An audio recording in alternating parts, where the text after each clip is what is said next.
తన మీద కోపంతో మీరు లక్ష్మిని మర్చిపోతున్నారు. నాకు ఇల్లు నీ నీడ చాలు. కార్తీకే శంకర్ సూర్య అని నమ్మించటానికి నేరుగా వాళ్ళ ఇంటికెళ్ళిందట. నా ఫోన్ నుంచి చేయటం ఏంటి? నన్ను కొట్టి రూమ్ లో పడేసి నా ఫోన్ కూడా లాక్కుపోయాడు. వాడికి నువ్వు నేను ఫ్రెండ్స్ అని తెలిసిపోయి ఉంటుంది. మానిద్దరం ఒకటే అని తెలిసిందంటే ఆ కార్తిక్ గాడు ఊరుకోడు.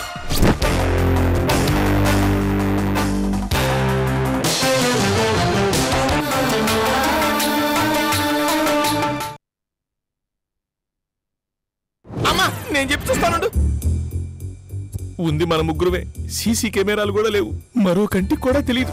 కాళ్ళు పట్టుకోండి, ప్రాణాలైనా దక్కుతాయి. ఏమండి, ప్రాణాలు ఉంటేనేనండి పగలు, లేకపోతే ఏముంది నా బొంద.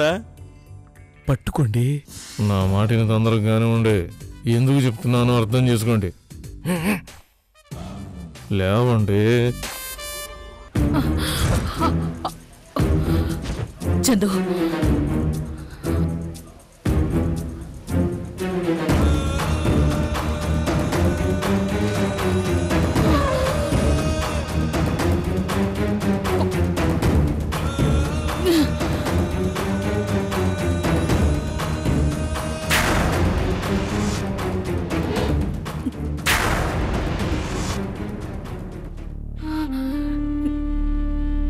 క్షమించు చందు. ఇంకెప్పుడు కార్తీక్ జోలికి రావు. చూసారా, మా మేడం చెప్పిన మాట ఉంది. ఇంటదండి, చెప్పేవాళ్ళు లేక గాని ఇన్నాళ్ళు. అసలు పాపం చాలా మంచిది. క్షమించమన్నా కూడా క్షమించకపోతే ఆ మాటకి విలువ ఉండదని వదిలేస్తున్నాను. మళ్ళీ కార్తీక్ జోలికి వచ్చారో ఈసారి నేను మాట్లాడను, ఈ తుపాకీ మాట్లాడుతుంది. థ్యాంక్స్ అమ్మా. అడ్డం పడి ప్రాణాలు కాపాడవరా. మళ్ళీ వీళ్ళు తప్పు చేశారో మొదటి బుల్లెట్ నీకే.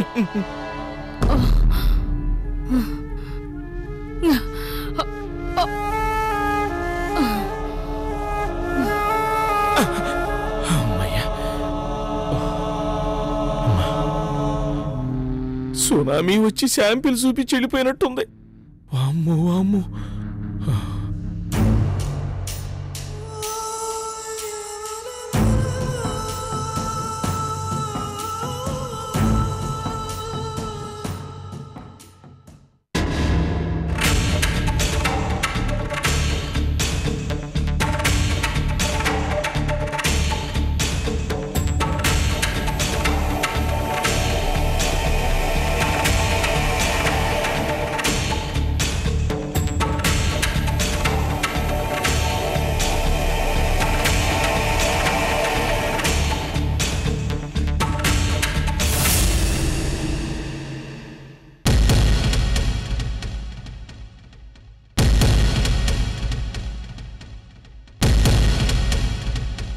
నానా, తమ్ముడి మీద కోపంతో తప్పు చేస్తున్నారు.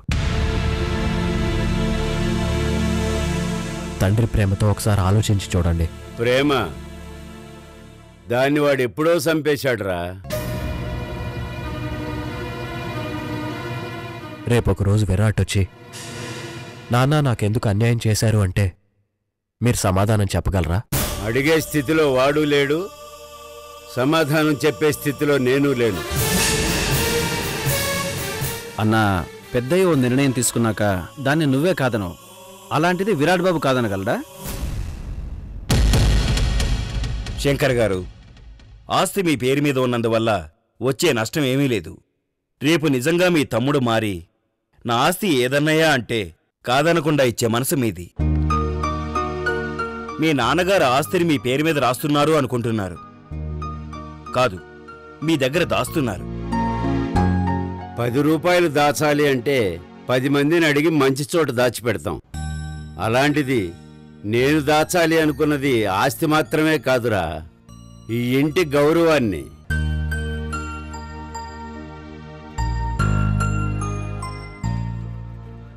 దాన్ని భద్రంగా దాచగలిగిన వాడు నీకన్నా మరొకడు లేడురా. మావయ్య గారు, అంతగా అడగాల?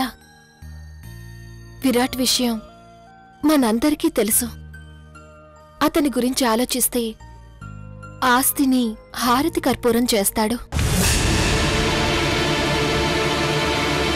శంకర్ గారు, మీ నాన్నగారు తీసుకున్న నిర్ణయం చాలా మంచిది. తెలిసి తెలిసి రూపాయిని ఎవరు బురదలో వేయరు కదా. రాయుడు గారు, మీరిక్కడ సంతకాలు పెట్టండి. తీసుకోండి. ఒక్క నిమిషం నాన్న.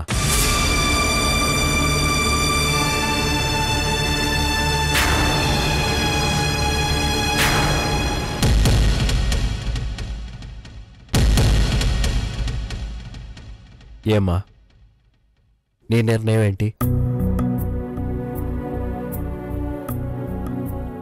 విరాట్ ఆస్తి అంటే ఇది నీ ఆస్తి కూడా.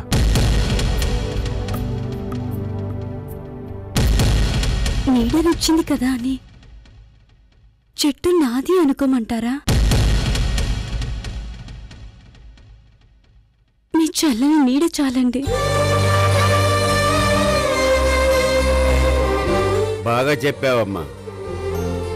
ఏరా, ఇంకెవరిదైనా అనుమతి కావాలా?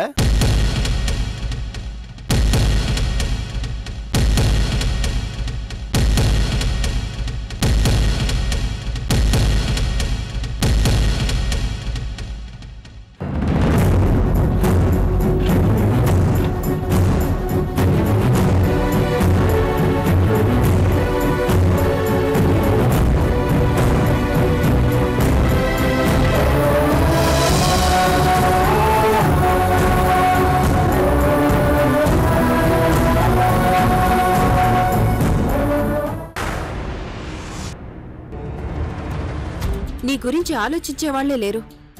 ఆస్తి మొత్తాన్ని మీ అన్నయ్య అనుకుని ఆ కార్తీక్ చేతిలో పెట్టాడు మీ నాన్న. ఇప్పటి వరకు నీ ఇంట్లో వాళ్ళే నీ వాళ్ళు కాదు అనుకుంటే ఇప్పుడు ఆ ఇల్లు కూడా నీది కాకుండా పోయింది.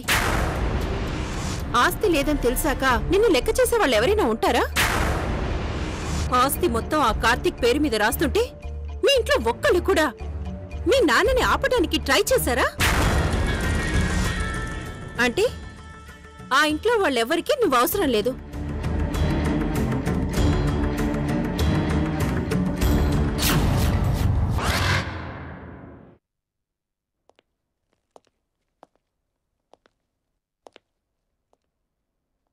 ఏంట్రా, ఎందుకు అలా ఉన్నావు? నువ్వు సైలెంట్గా ఉండు. ఆ కార్తీక్ గారి సంగతి నేను మా అత్త చూసుకుంటా ఉన్నావు. ఏమైందిరా, అంత టెన్షన్ ఎందుకు పడుతున్నావు? ఆస్తి మొత్తం దొబ్బింది. నన్ను రోడ్డు మీద నిలబెట్టారు. ఎవరో? ఇంకెవరు, మా ఇంట్లో వాళ్ళు. నా కోసం రూపాయి కూడా మిగల్చకుండా మొత్తం ఆ కార్తీక్ గారి పేరు మీద రాశాడంట మా నాన్న. అలా ఎలా రాస్తాడో? నాకేం తెలుసు? నాతో చెప్పాడా ఏంటి? మంజరి ఫోన్ చేసి చెప్పింది. ఆ కార్తీక్ గాడు నా లైఫ్తో ఆడుకుంటున్నాడు. నన్నే బయటికి నెట్టేశాడనుకుంటే నా ఆస్తి కూడా కొట్టేశాడు. ఇక ఇల్లు వాకిలి ఏం లేవు. రోడ్ల మీద తిరగాల్సిందే.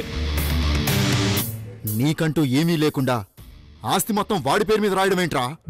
మా నాన్నకి ఆ కొడుకేమో దేవుడు, నేనేమో రాక్షసుణ్ణి. వాడు మా అన్నయ్య కాదని తెలియక ఆస్తి మొత్తం వాడి పేరు మీద రాసి పడేశాడు. నేనేం చేయాలరా?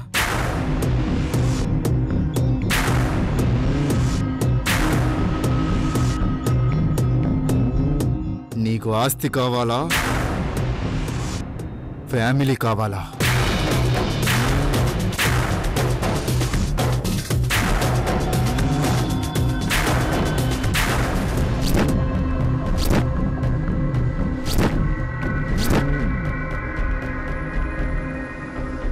నేను అవసరం లేని ఫ్యామిలీ నాకెందుకురా? అప్పుడు పంచేద్దాం. ఏంటది? శంకర్ సూర్య అనుకుంటూనే ఆ కార్తీక్ గాడి ఫ్యామిలీ మొత్తాన్ని ఒకేసారి లేపేశామనుకో, పంచుకోవడానికి ఎవ్వడూ ఉండడు. అప్పుడు ఆస్తి మొత్తం నీదే అవుతుంది. ఫ్యామిలీ మొత్తాన్నా? ఏ సెంటిమెంటా?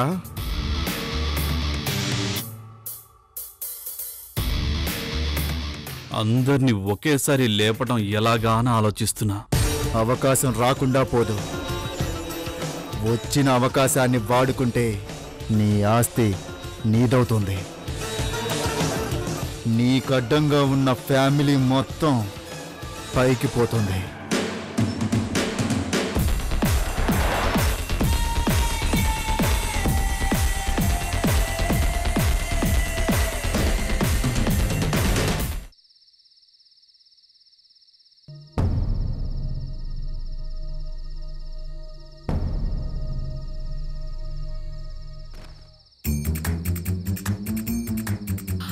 అమ్మా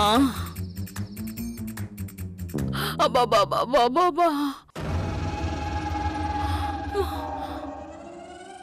ఏమైనా చందుయేనండి. చంపాలనొచ్చిన తర్వాత పులి జింకను వదులుతుందా? కాటెయ్యాలనుకున్నాక పాము పడగ దింపుతుందా? కానీ చందు గన్ను దింపిందండి. ఎందుకు మీ మీద జాలిపడి మాత్రం కాదండి, మీ ప్రాణాలకు అడ్డం పడ్డానే నా మొహం చూసి. నారిగా ఓసారి దగ్గరికి రారా. మీరెందుకు రమ్మన్నారో తెలుసు, వచ్చినా మీరేమీ చెయ్యలేరని కూడా నాకు బాగా తెలుసు.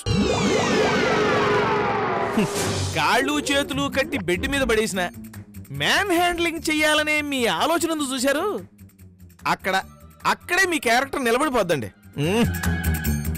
మేము తన్నులు తింటే నీకు ఆనందంగా ఉంది కదూ?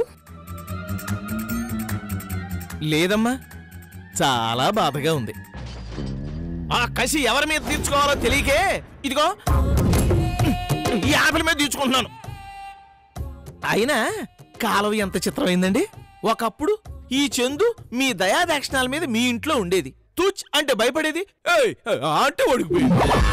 అలాంటి చందు మిమ్మల్ని తరిమి కొడతా ఉంటే అప్పుడు అనిపించిందండి, గదిలో పెట్టి కొడితే పిల్లి కూడా పులైపోద్ది అన్నమాట నిజము అని. చూసారా ఈ పిలిపేనండి, ఈ పిలిపే. రోజు నన్ను నారాయణ నారాయణ అని 100 సార్లు పిలవబట్టే మీరు ఎన్ని పాపాలు చేసినా ఈ పుణ్యమే మీకు అడ్డుపడిందండి. లేకపోతేనా ముందు శంఖం 1 గంట, వెనక 2 పాడలు, దాని వెనక మన రౌడీలు మురమరాలు చిల్లర డబ్బులు పైకి చల్లుకుంటా గోయిందా గోయిందా గోయిందా గోయిందా అనుకుంటా ఉంటే ముందు నేను నిప్పుకుండా పట్టుకొని మీకు కర్మకారణాలు చేయడానికి నేను నడుస్తా ఉంటే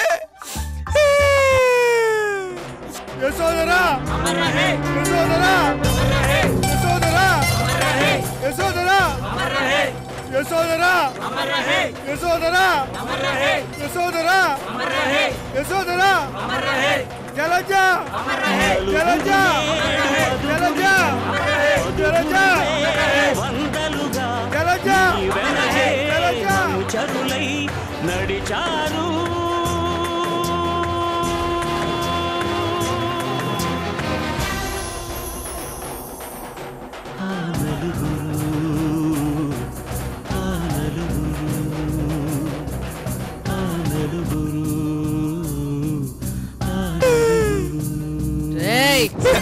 మా చావు చూడాలనుకుంటున్నావరా? అదే అనుకుంటే అడ్డెందుకు పడతానండి. ఇప్పుడు మీరిద్దరూ పాడి మీద కాకుండా ఇట్ట బెడ్ మీద పడుకున్నారంటే అది నాదయే. మీ ఉప్పు తిన్న విశ్వాసానికి మీ ఊపిరి పోకుండా కాపాడాను. రే నారిగా, అది కొట్టిన దెబ్బల కన్నా నీ టార్చర్ ఎక్కువైపోయిందిరా. వింటానికి కష్టంగా ఉన్నా వాస్తవానికి అదే కదండి. ఏ మాటకి ఆ మాటే చెప్పుకోవాలండి. చందులో మంచితనం పోలేదండి. కాళ్ళు పట్టుకోగానే తను కరిగిపోయింది. కానీ ఆ స్థానంలో మీరుంటే కరిగేవాళ్ళ, కాల్చి పారేసేవాళ్ళు. కానీ ఆ చందు పుణ్యమని నా జీవితంలో నేనెప్పుడూ చూడలేని ఓ అద్భుతమైన దృశ్యాన్ని చూశానండి. ఏంట్రా అది? నన్ను క్షమించు అని మీరు కాళ్ళు పట్టుకున్నారే, కెమెరా లేదు గాని ఉంటేనా కచక్కమనిపించి లైఫ్ సైజ్ ఫోటో వేయించి రిక్షా దొక్కైనా సరే దానికి బ్రహ్మాండమైన ఫ్రేమ్ కట్టించి నా తరపున మీకు గిఫ్ట్ గా ఇచ్చి ఉండేవాడండి. ఎందుకు మీరు ఉన్నారు ఓ ప్లాన్లు వేసేయడం, సుమోలో తిరగడం, కత్తులు తిప్పడం, బాంబులు పేల్చడం, చివరికి కాళ్ళు పట్టుకోవడం.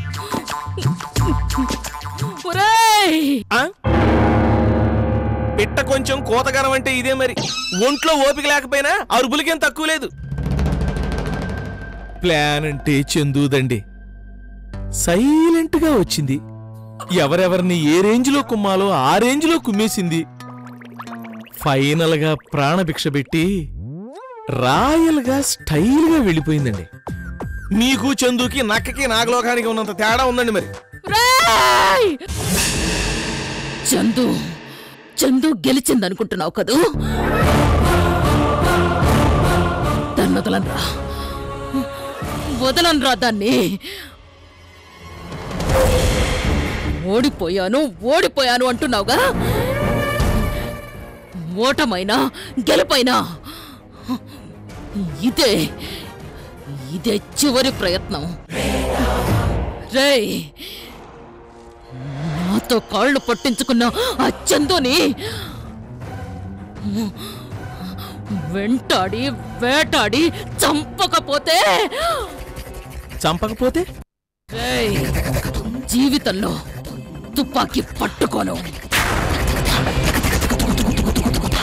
ఈ పగలు, ఈ ప్రతీకారాలు ని వదిలేసి సన్యాసం తీసుకొని సన్యాసంలో కలిసిపోతానురా.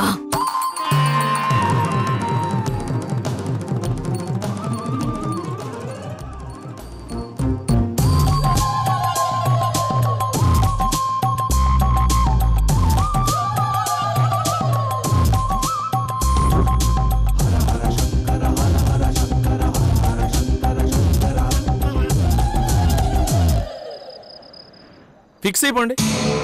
ఎన్నాళ్ళు మిమ్మల్ని ఒకే గెటప్ లో చూసి బోర్ అయిపోయింది. కొంచెం గెటప్ కూడా చేంజ్ అయినట్టుంటది. అదే ఫిక్స్ అయిపోండి. ఓడిపోతాననే ఫిక్స్ అయ్యావా? అలవాట్లో పొరపాటుగా గెలుస్తారేమో గాని ఓడిపోవటం అలవాటే కదండి మనకి. రేయ్, నా ఉప్పు తిని నా ఇంట్లో ఉంటూ వాళ్ళ గెలుపుని కోరుకుంటావురా? నిన్ను చంపే మమ్మీ వాణ్ణి. మాయమ్మే మాట్లాడే ఓపిక లేదు గాని మర్డర్ చేస్తారా? మీరు ఈ జన్మలో మారరు. అయితే కాషాయం కన్ఫర్మ్. ఏమండి, కన్ఫర్మేగా? రేయ్, నేను ఓడిపోతే కదరా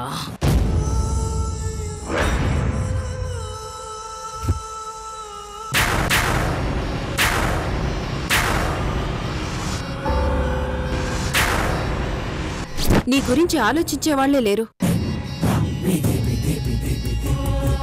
ఆస్తి లేదని తెలిసాక నిన్ను లెక్క చేసే వాళ్ళు ఎవరైనా ఉంటారా? ఆస్తి మొత్తం ఆ కార్తీక్ పేరు మీద రాస్తుంటే మీ ఇంట్లో ఒక్కళ్ళు కూడా మీ నాన్నని ఆపడానికి ట్రై చేశారా? ఆ ఇంట్లో వాళ్ళెవరికీ నువ్వు అవసరం లేదు. ఒరే కార్తీక్, నన్ను నాశనం చేసావు. నా జీవితాన్ని నాకు కాకుండా చేసావు. ఇప్పుడు నా ఆస్తిని కూడా కాజేశావు. అయినా నిన్నేం చేయలేకపోతున్నాను కదరా.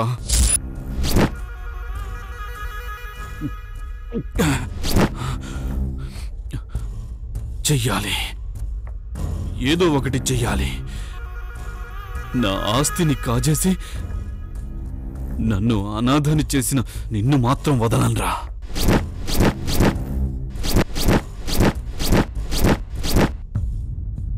నీకు అమ్ముందిగా,